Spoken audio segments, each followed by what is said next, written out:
Good evening, everybody. I'm going to call tonight's meeting to order. Roll call, please. Brewster. Here. Walters. Here. Rardon. Here. Ewert. Benner. Parton. Here. Crum. Here. Thompson. Here. Tonight's invocation will be given by Jennifer Jones from Haysville United Methodist Church. Let us pray. Holy and wonderful Lord, we do thank you. We thank you for the opportunity to be here, and we ask, Lord, that you would help us to make wise decisions, to follow in your way. Lord, we thank you for all that you have done. In Jesus' name we pray. Amen. Please join me in the Pledge of Allegiance. I pledge allegiance to the flag of the United States of America and to the republic for which it stands, one nation, under God, indivisible, with liberty and justice for all.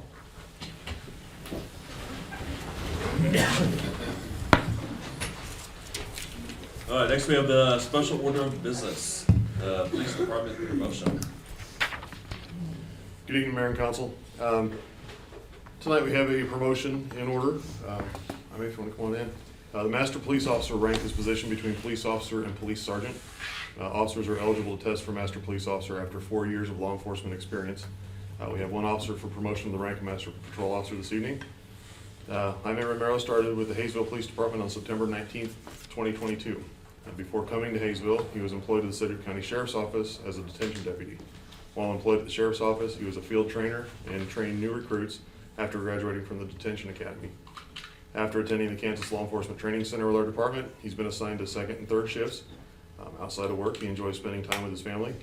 With this promotion, he'll be assigned as the Master Police Officer on third shift, which is our overnight shift. So, hey, and your badge here.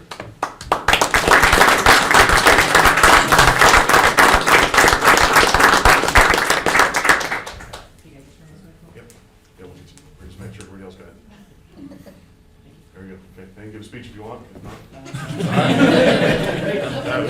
Thank you. Congratulations. It's always great when we get, see people promoted and our police officers promoted, so it's always a great thing. All right, next we have the presentation and approval of minutes. Minutes of February 12th, 2024. Councilperson Burton. Make a motion, we approve the minutes of February 12th, 2024 as presented. Second. We have a motion and a second to approve the minutes of February 12th, 2024 as presented. Any discussion? Question, please. Brewster. Yes. Walters. Yes. Rardon. Yes. Ewert. Benner. Parton. Yes. Crum. Yes. Thompson. Yes. All right, that's everybody. All right, you may notice a change on our agenda. So we used to have an area for citizens to be heard for, that was on the agenda, and we had a spot at the end of the agenda for non-agenda citizens to be heard. So I took that one off, so now everything will be up front. So it's just called citizens to be heard. So if any citizen wants to speak on any agenda item that's on the agenda or not on the agenda, they're welcome to speak at this time. And we have none here today. So in the future, everybody's welcome to speak at the very beginning of the meeting. All right, next we have item 2, approval of licenses and bonds. We have none. Item 3, introduction of ordinances and resolutions. An ordinance levying special assessments on certain property to pay the cost of internal improvements in the city of Haysville, Kansas, as previously authorized by resolution numbers 22-04, 22-05, 22-06, and 22-07 of the city, and for providing for the collection of such special assessments. And we have Brett Shergan here tonight to speak to us. Yes, good evening, Mr. Mayor, ladies and gentlemen of the council. Brett Sjogren with Stiefel Nicholas and Company, financial advisor of the city. At your last meeting, you adopted an ordinance starting the specials process for collecting specials taxes on the Coppertail Addition Improvement District. As part of that ordinance, you have to schedule a public hearing, which is scheduled for tonight. I'll ask that the mayor open the public hearing to hear any written or oral objections to the projects or the assessments themselves. After they're all heard, the mayor will close the public hearing, and then there is an ordinance for the council to consider to accept those special assessments and actually levy those on those property owners. At that time, after the adoption of the ordinance, the property owners will have, a prepayment period will start, and property owners will have until April 3rd to pay any partial or all the payments on those specials prior to issuing bonds. And at the next meeting, I'll come back and start the bond issuance process to permanently finance those improvements. So I'd be happy to answer any questions. If not, I'd ask that the mayor open the public hearing. Any questions before we begin? If not, I'll be reading from the script. We now formally open the public hearing related to levying special assessments for the cost of certain internal improvements previously authorized by the governing body. If any council members had any outside contacts regarding this assessment, if so, please indicate who you have spoken with and the nature of the conversation. An example of what items from the conversation might affect your decision. None? All right. Do any members of council have any conflict of interest? If so, please disqualify yourself from further action of the city council for this process. You may choose to speak as a member of the public. Has the city received any written or electronic communications on this matter? If so, please read or describe them. We have not. Now is the time for any member of the public to speak. You have 5 minutes if you are presenting good factual information. This time may be extended by a council vote. Please state your name and address for the record. And we have none. Any questions from the public, from the council? None? If there are no other members of the audience wishing to speak concerning this issue, I now formally close the public hearing. What would the council like to do with this ordinance? Councilman Crowe? I make a motion that we approve an ordinance levying special assessments on certain property to pay the cost of internal improvements in the city of Haysville, Kansas, as previously authorized by resolutions number 22-04, 22-05, 22-06, and 22-07 of the city, and providing for the collection of such special assessments. Second. We have a motion and a second to approve the ordinance as presented. Any discussion? Question, please. Brewster, Yes. Walters, Yes. Rarden, Yes. Parton, Yes. Crum, Yes. Thompson. Yes. All right. Great, thank you. As stated, I'll be back next month to start the bond sale process. All right, thank you. Thank you. All right, next we have item B, an ordinance granting to Evergy Kansas South Incorporated, a Kansas corporation, its successors, and assigns an electric franchise, including the right to construct, operate, and maintain electric transmission, distribution, and street lighting facilities within the corporate limits of the city of Haysville, Kansas. Councilperson Parton.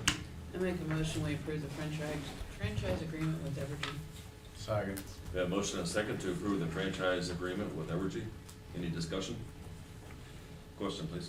Brewster, Yes. Walters. Yes. Rarden, Yes. Parton, Yes. Crum, Yes. Thompson. Yes. Item C, resolution of authority to award contract and commitment of city funds.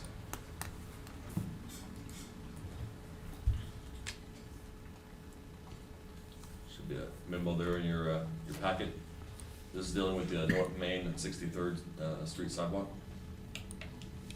Councilperson Parton. I make a motion, we approve the commitment of city funds for the North Main 63rd Street sidewalk. Second. We have a motion and a second to approve the authority to award contract and commitment of city funds as presented. Councilman Orton. Did we get all the issues with the railroad and all that other stuff with the railroad and all that? Did we get that all squared away? Tony, would you like to? Yeah, it's all been squared away. The railroad's actually ordering material. So they have about a long timeline of up to 6 months before they get that material to start their side of the project. But yeah. Okay. Any further questions? Question, please. Brewster, Yes. Walters. Yes. Rarden, Yes. Parton, Yes. Crum, Yes. Thompson. Yes. All right, next we have item 4, notices and communications, A, governing body announcements.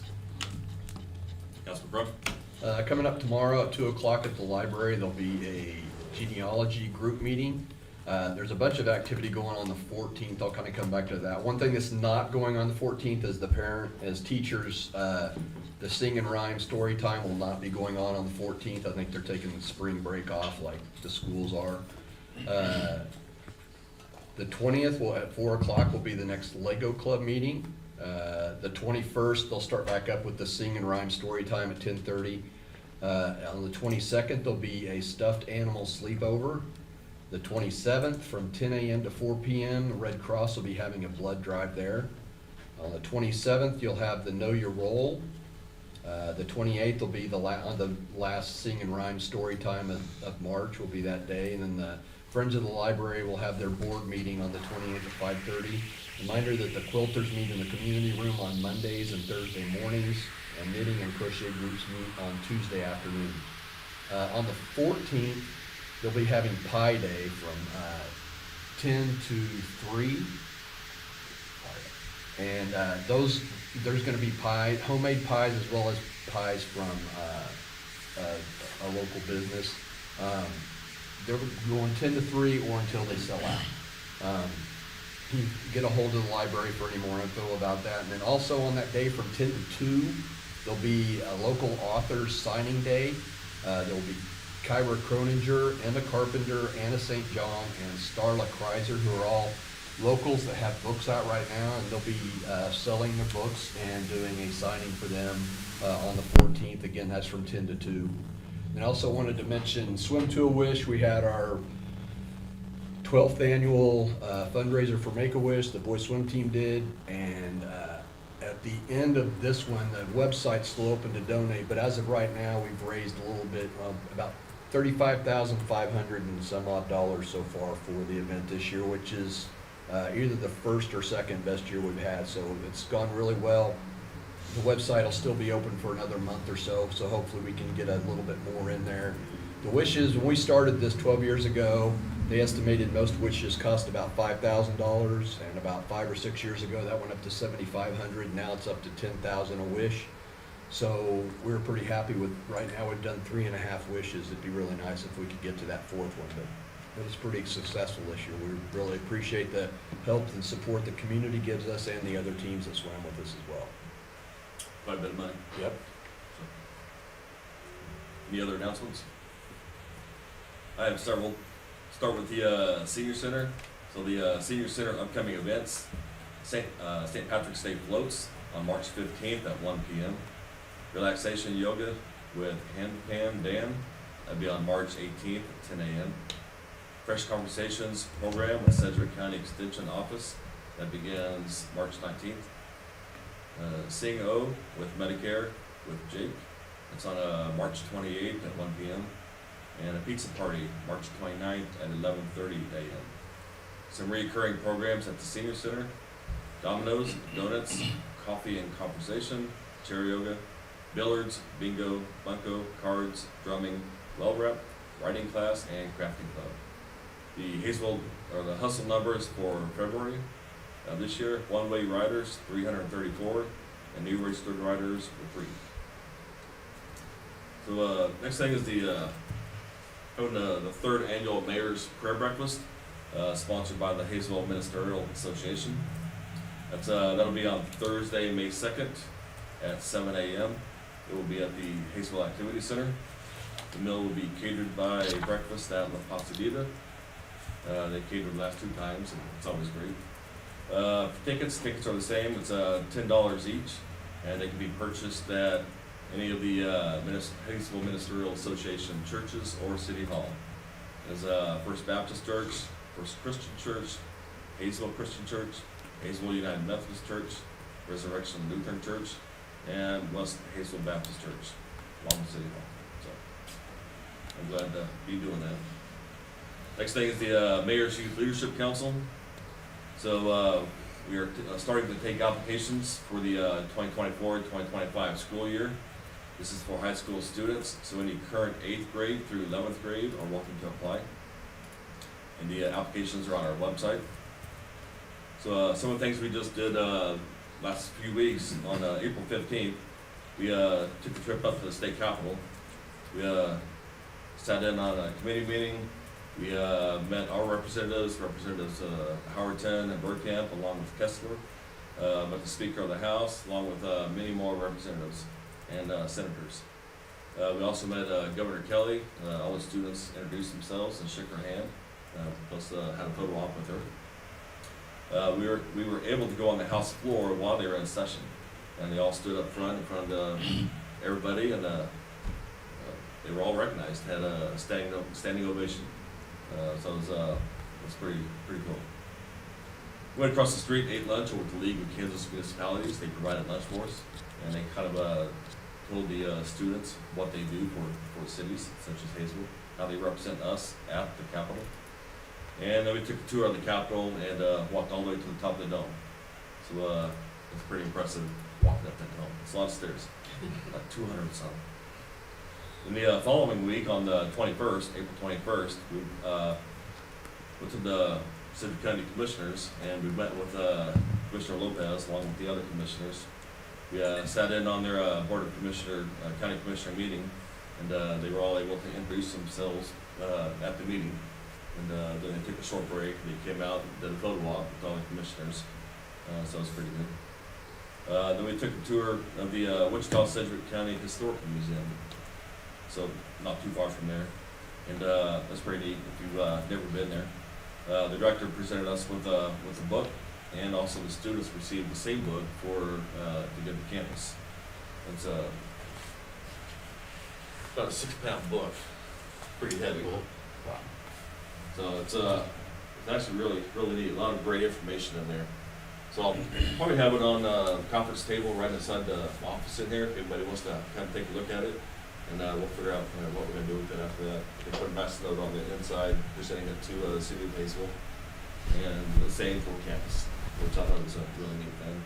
I'll be giving them our book, the one we have for Haysville, days gone by. I'll be giving them our book also as a thank you. And that's all I have. All right, moving along. B, memo regarding new business license. It's in the packet. We have the Sedgwick County Fire Department Station 34 monthly report. And we have an email from Costa Communications. Item 5, old business, we have none. Item 6, other business. A, consideration of the memorial plaque, and this is for Larry Tyson. So, you know Larry Tyson, he was a commander for, I believe, 20 plus years over at the BFW. So they would like to do a memorial plaque. So what it is, it's a Braille flag. Park Board's already passed it. It's here for your approval. So they would like to have it in place before March 29th, which is the National Vietnam Veterans Day. And the VFW is hoping to unveil it there and present it. Councilman Gordon? If there's no other questions, I make a motion to accept the nomination for Larry Tyson. Second.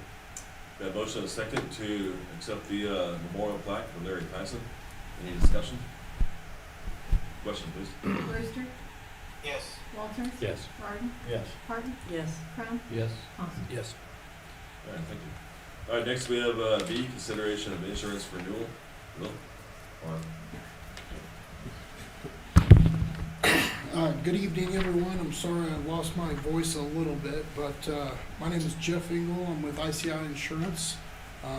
First off, I just want to thank all of you, council members and mayor, for trusting ICI with your insurance. Did everyone see the packet or the kind of brief summary of everything that we had previously discussed? So I'm not going to go into in complete detail, but essentially what happened this year is EMC came out originally saying they were going to have a dramatic increase on wind and hail deductibles, and when that occurred, I talked to Will, and we made the decision to go and get proposals from 2 other carriers that are offering this type of coverage in the area. In the meantime, EMC got quite a bit of negative feedback from many agents and many different municipalities, and they had a call to kind of walk back their stance a little bit, and provided we asked to provide quotes for a $25,000 wind and hail deductible, a $50,000 wind and hail deductible, and then a $75,000 wind and hail deductible.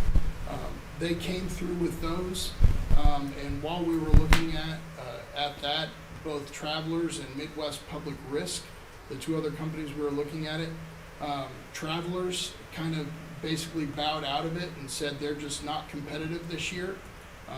So right now, the EMC, the highest deductible offer they have is $75,000. With Travelers, it's 3% with a minimum of $100,000. So if you had a massive storm that took out several buildings, you could easily be looking at $300,000 to $400,000 deductible if you were on that Travelers. Shortly after that, EMC gave us their proposal. We told them that the city of Haysville was still interested in quotes from other carriers.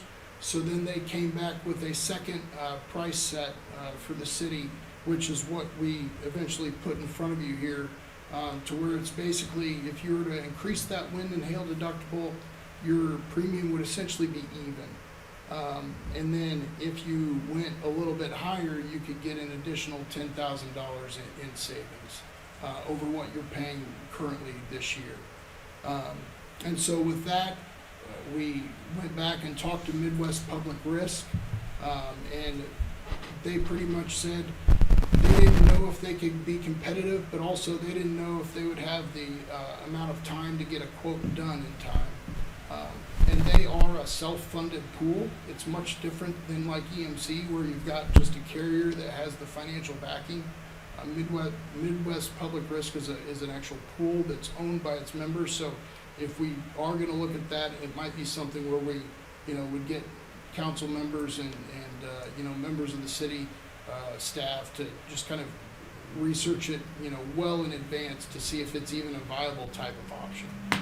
So with that, we basically have a proposal from EMC with 3 different wind and hail deductibles. The only other large change on that is cyber insurance. We've talked over the years about cyber insurance, and many carriers are increasing their minimum deductible for cyber coverage. And this year we had a very large increase on your renewal, and so we went out to another carrier that we've seen be fairly competitive, that actually has slightly better coverage, and was able to get a proposal that was about the same as your expiring policy, except it has a $25,000 deductible. That sounds like a lot, but most cyber claims, for instance, the smallest one I've ever even seen is $125,000. Most of them, another municipality in this area had one not long ago. It was $400,000. I've seen them well over $1 million. So the $25,000 deductible on the cyber claim, based on the savings you can get, our recommendation is that you would switch that to a new carrier. So the main thing, I don't know if any of you have talked at all about which deductible option you would like. I think that's probably the biggest point of discussion. But before we get to the deductible and which option, what questions do any of you have for us? Councilman Crum? On the cyber one, you say that it's a better coverage. What's better about it if we're going to take $20,000 more? Yeah. So it's got an enhanced social engineering coverage on it that's a higher limit than your previous policy, which is essentially, and it's a $25,000 limit, but essentially what that is if someone tries to trick any member of the city into saying, oh, I'm from the county or someplace that you might be paying a large sum of money to, and circumvent those funds, you've got that increased limit. And it also has, on computer and funds transfer fraud, it has a full limit of $1 million, which your previous policy did not. It had a sub-limit there. So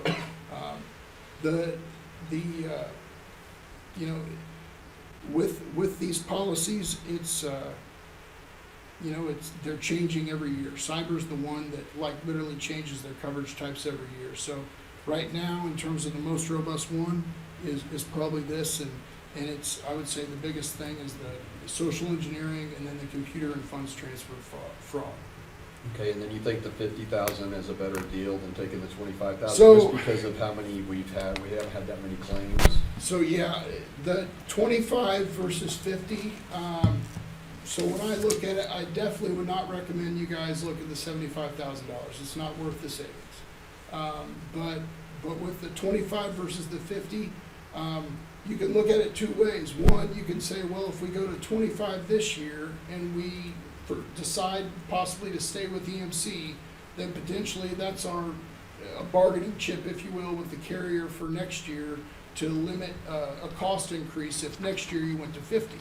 But then on the other hand, when I look at this and I see that it's been, in 12 years, you've had 2 claims on wind and hail, and if you can save an extra $10,000 on that this year, I mean, if it were me, I'd probably do that, but it's not one of those slam dunk decisions that I would say I could see either way.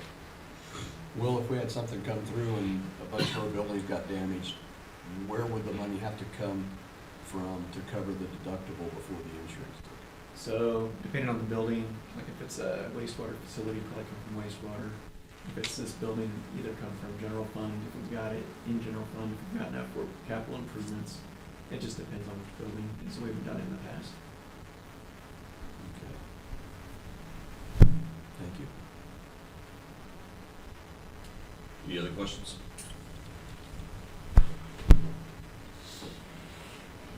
It's 25,000 per building, right? No, that's No, total. Total? Total. Okay. It's per occurrence, so it's 25,000 or 50,000 per storm, per event. Okay. Yeah, good question.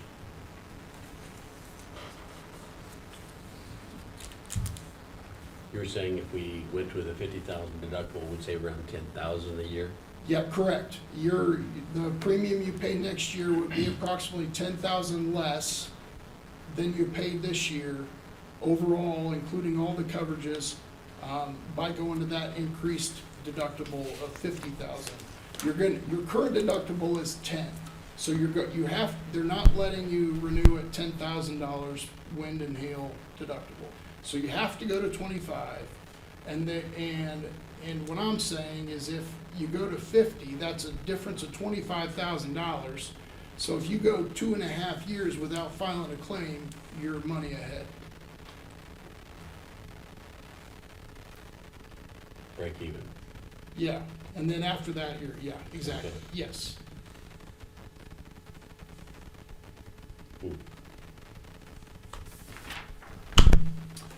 Councilman Crum? Mayor, do we have like a rainy day fund in our general fund that would cover something like that if something came through? We don't call anything a rainy day fund, but we've got that 500 and some thousand basically carryover type thing that we do have in there, which you see in the general fund. So yeah, we could cover it if we had to. If we had to cover it 50,000, so. And then depending on the building, it wouldn't all necessarily be general fund. Okay. So Will, you're thinking that the 50,000 is the way to go, is that what you're saying? I think it's as Jeff said, the options are take the 50,000 if we think we're not going to have how do you tell if you're going to have one? You can't tell. So you may have a $25,000 claim in the next 30 days. You may not have one at all for the next 2 or 3 or 4 or 5 years. And like we've had 2 in the last 12 years. And you save $10,000 a year at this point in time.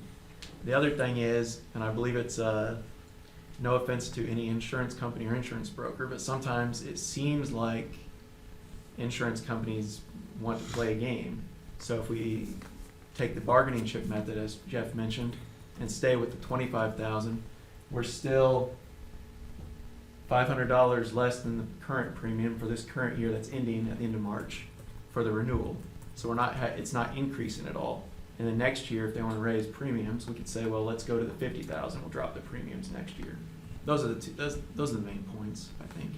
So we really want to see what council wants to do, and we're good with either one. Councilman Crum?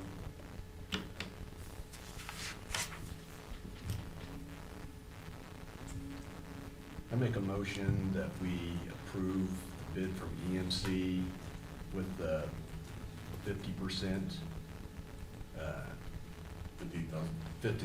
50,000 deductible, and also to switch our cyber to Cowbell, and their proposal as presented. Second. So we have a motion and a second to approve the insurance renewal with the $50,000 deductible, along with switching the cyber security to Cowbell. Councilman Walters. And I heard what you said, I think, that you were kind of good either way, but it does indicate that you're more leaning towards the 25, because it would still be a little less this year, and it'd give us a bargaining chip for next year, which sounds reasonable to me. I'm thinking that maybe we should reconsider and go with what I hear that the city is really leaning towards. That would probably save us and put us in a better position for next year. What do you guys think? Is that what you're saying? Well, it's gonna be, it would still be less even if we took the 25? If we take the 25,000 deductible, you can tell in the first column on the comparison sheet, our premium for this year is 266,483, and the renewal will be 265,911, so about $500 less. Does that include the Cowbell? Yes, yes. And I should say that that's also increasing all of your property values by 8%. So it's like, that's insuring, that also covers insuring at a 4.5 or almost a $4 million higher amount of property coverage as well. So, but yes. I can amend my motion to say change the 50,000 to the 25,000 and still include the Cowbell. Second. Okay, so we have a motion and a second to approve the insurance renewal with the 25,000 deductible and to include the Cowbell cyber security. Any discussion? Question, please. Brewster, Yes. Walters, Yes. Burton, Yes. Horton, Yes. Crum, Yes. Thompson. Yes. All right, thank you. Thank you, Jeff. All right, thank you all very much. All right, next we have C, consideration of bids for Whitland Village Addition infrastructure. Tony? Good evening, Mayor and Council. The bid letting for the infrastructure improvements to the Wheatland Village Addition was held on March 5th. This development is located north of Country Lakes on Meridian. The engineer's estimate was just at $3.189 million, and I've included the bid tab in your packet. We are requesting authorization to accept the best bid from Meese Construction in the amount of $3,030,895.35.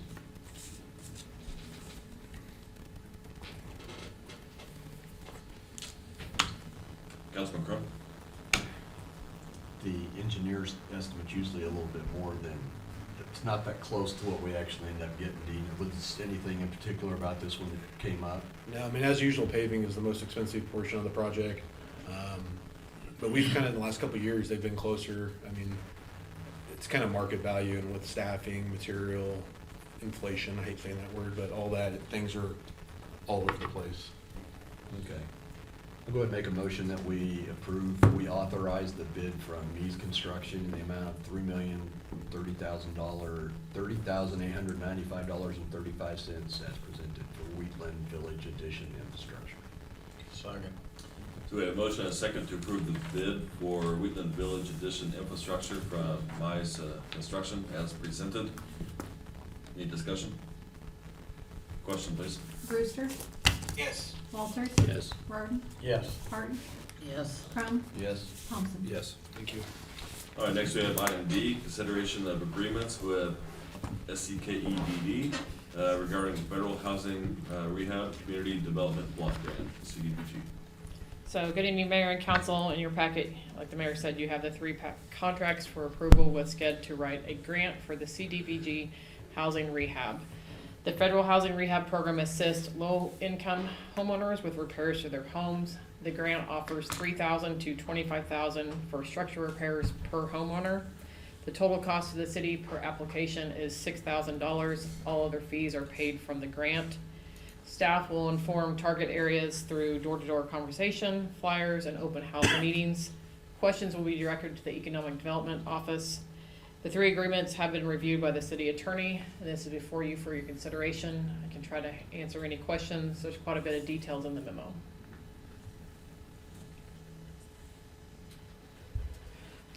What kind of questions does the council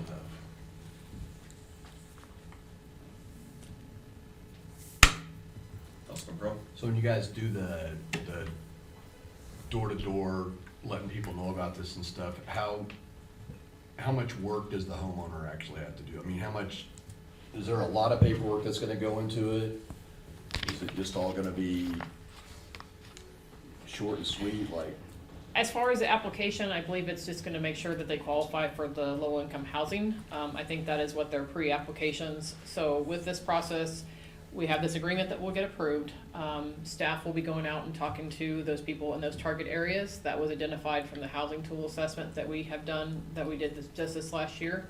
You do have to have done one of those to apply for this grant. Once they turn in those pre-applications, we'll have those information meetings. Those will be reviewed by SCED.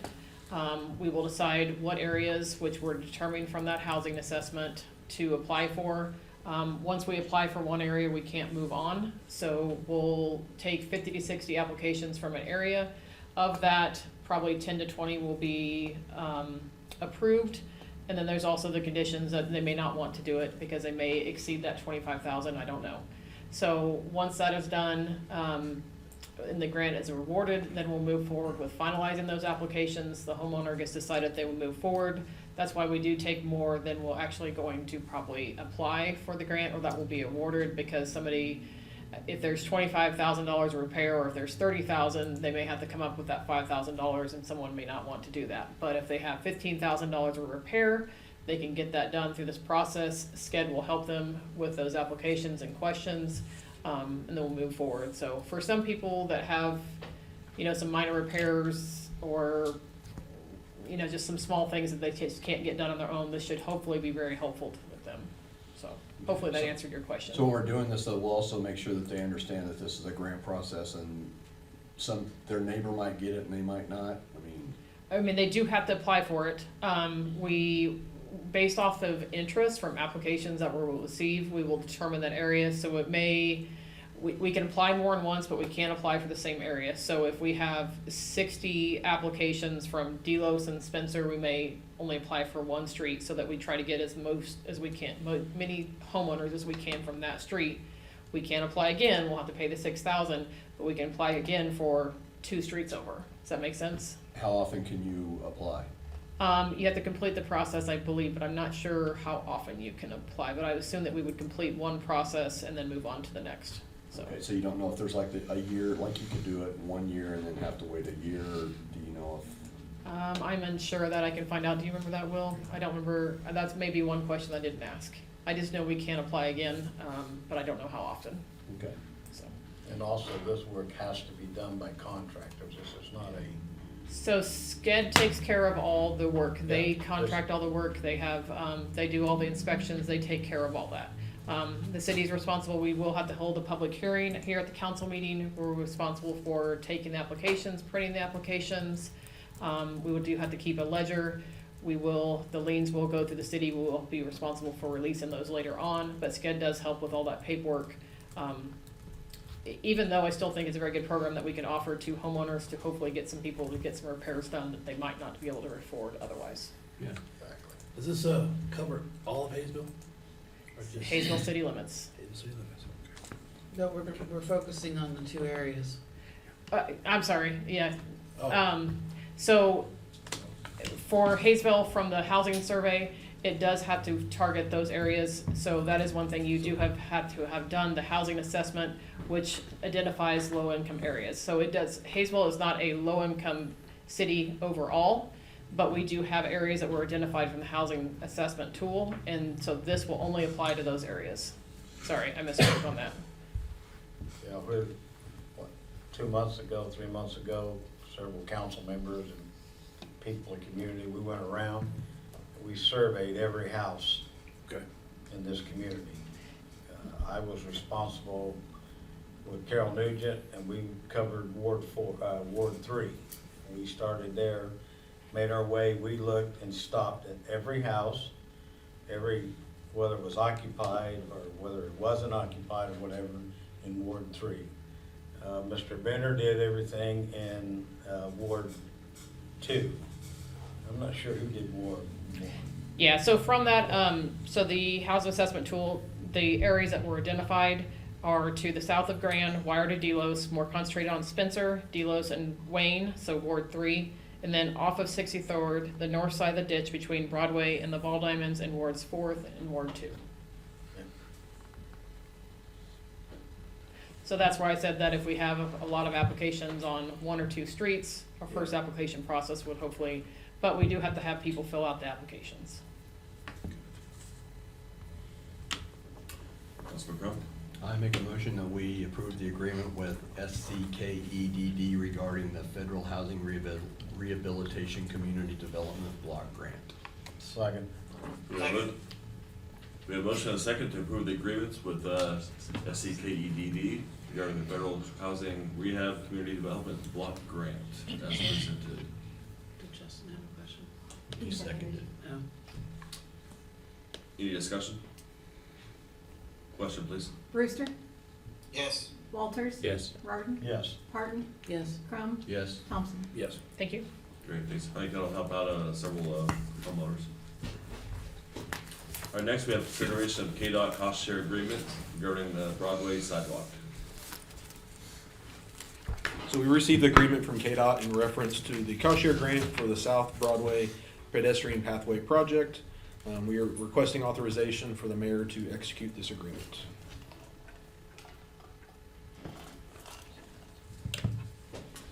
Councilman Rarden?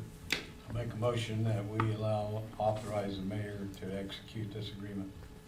Second. Do we have a motion and a second to allow myself to authorize the agreement for the Broadway sidewalk? Cost share? Any discussion? Question, please. Brewster, Yes. Walters, Yes. Rarden, Yes. Parton, Yes. Crum, Yes. Thompson. Yes. All right, next we have F, consideration of contract for federal aid construction engineering by LPA with KDOT Secretary regarding North Main 63rd Street sidewalk. So we've also received another agreement from KDOT to be reimbursed for testing and inspection services for the 63rd and Seneca sidewalk.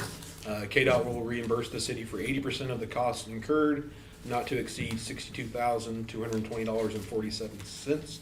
And again, we are requesting the authorization for the mayor to execute this agreement.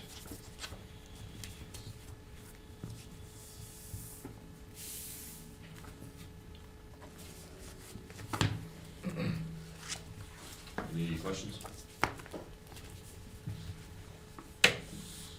Councilman Thompson? I'll go ahead and make a motion that we approve for the KDOT reimbursement of the city of 80% for the $62,220.47. Second. We have a motion and a second to approve the contract for federal aid construction engineering by LPA with the KDOT Secretary regarding the North Main 63rd Street sidewalk as presented. Any discussion? Question, please. Brewster, Yes. Walters, Yes. Rarden, Yes. Parton, Yes. Crum, Yes. Thompson. Yes.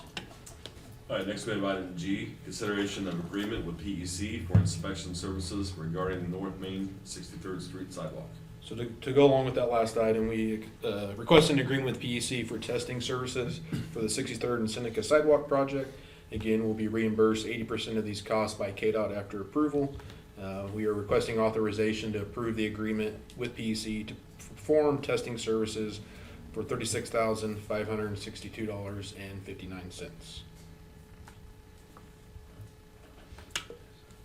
Councilman Crum? I make a motion that we approve the agreement with PEC for the inspection services on North Main 63rd Street sidewalk as presented. Second.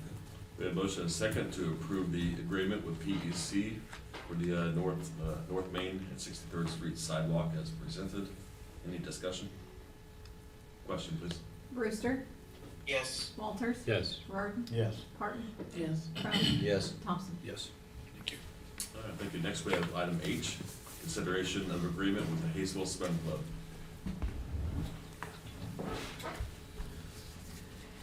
Good evening, Mayor and Council. Before you have the agreement with the Haysville Swim Club. This is the same agreement as we had last year. Only notable changes are the dates.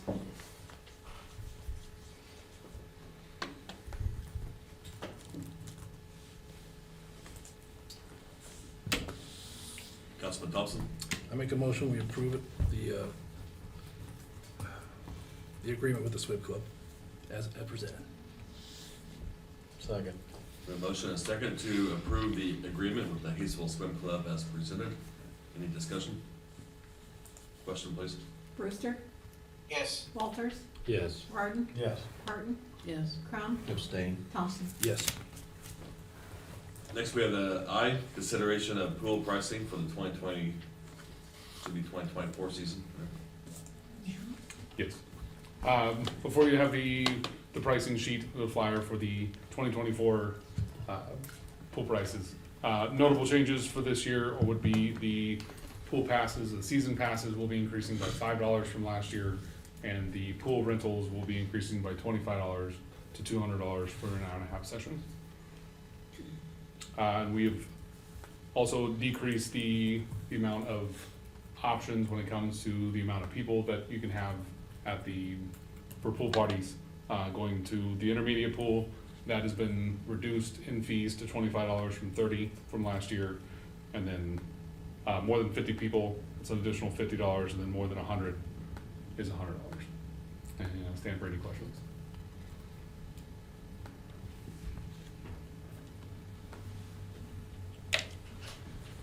Councilperson Martin? Make a motion, we approve the pool fees for 2024. Second.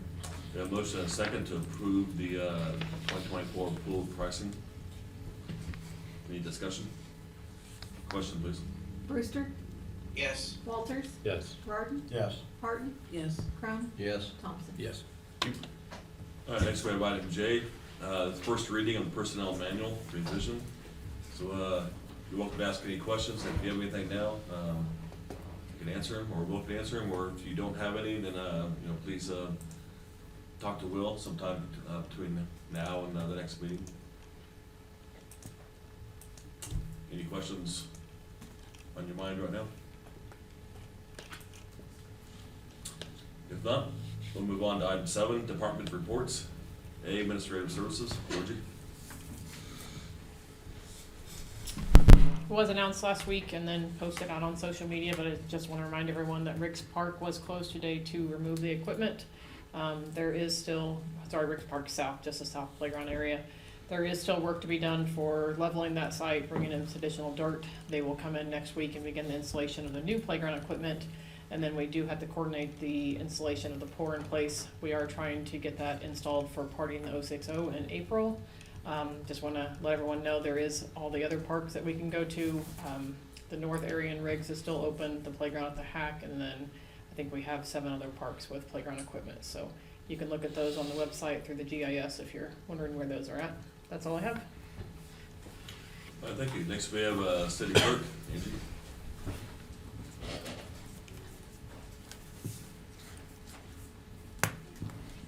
Advanced voting for the presidential preference primary begins tomorrow at the Haysville Community Library from 10 to 6, and then that'll be Tuesday through Friday. On Saturday, it is from 10 to 1, I believe.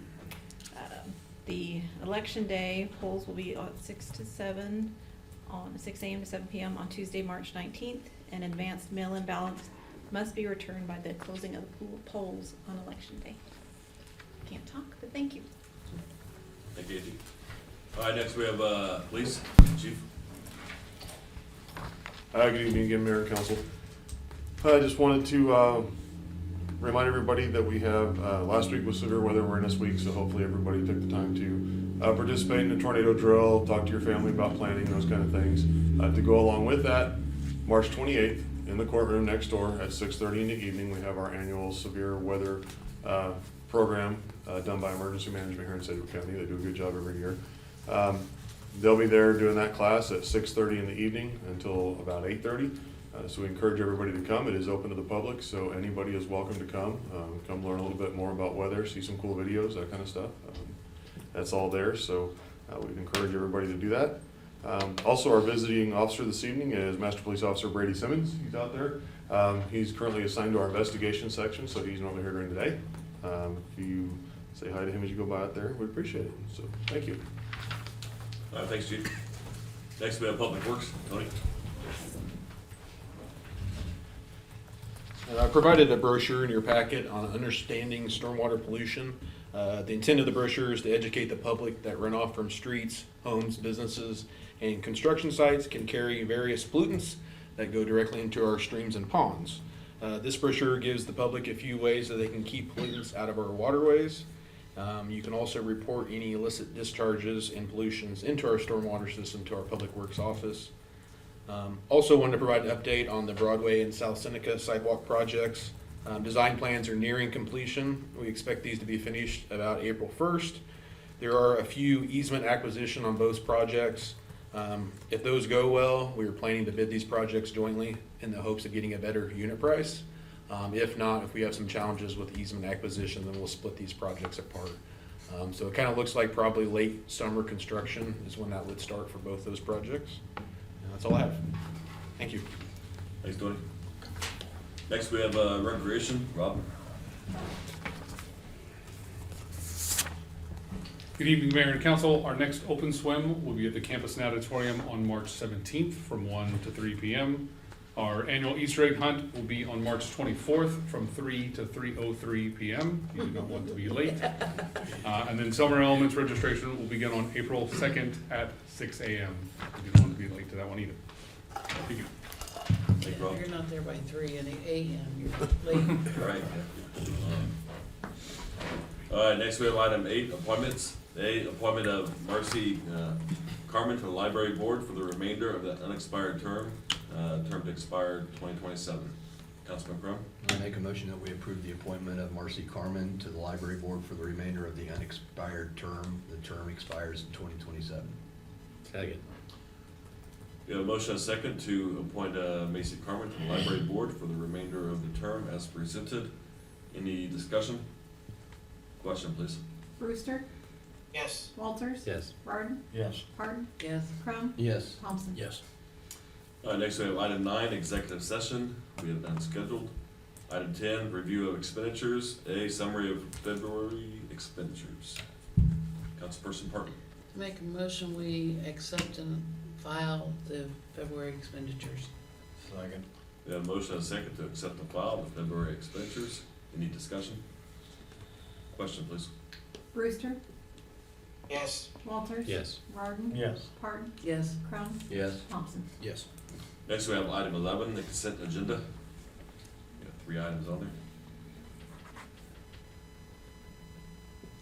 there.